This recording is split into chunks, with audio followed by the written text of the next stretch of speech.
All celebrations to welcome Tariq Doli home from an Israeli prison were cancelled. He won't be meeting any relatives and will stay in quarantine for 2 weeks. But he made one quick visit to his mother's grave.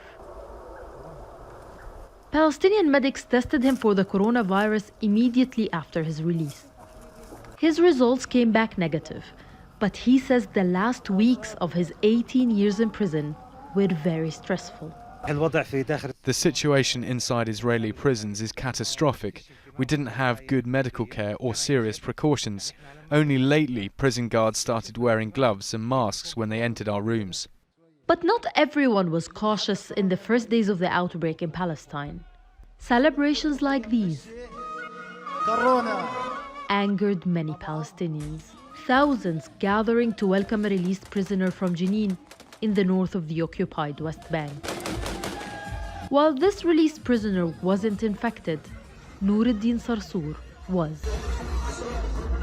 The 19-year-old tested positive for the virus after spending days in Israeli jails. Israeli media have reported that 5 prison guards and interrogators have been infected. I think I got it from the prison, either from interrogators or prison guards. Spreading was easy inside the prison. They didn't give us masks, gloves and disinfectants.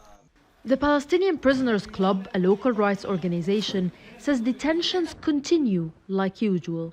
It recorded more than 350 arrests in the West Bank last month. SUHAILA AL-BARGHOUTHI says her husband Omar was arrested many times over the years, but this one is the most worrying. Each arrest was already difficult on us, but this time we're very concerned because of this virus. Omar is 67 years old and has heart issues, high blood pressure and diabetes. He's not a young man anymore. The Israeli prison service told Al Jazeera there were no COVID-19 infections among prisoners. It says new arrivals are isolated and measures are taken to protect inmates and staff, including banning family visits. But Palestinian human rights organizations say that Israel isn't taking enough precautions or conducting enough tests for prisoners. They're calling on the international community to pressure the Israeli government to release the prisoners, especially those under the age of 18 and the elderly. Nida Ibrahim, Al Jazeera, the occupied West Bank.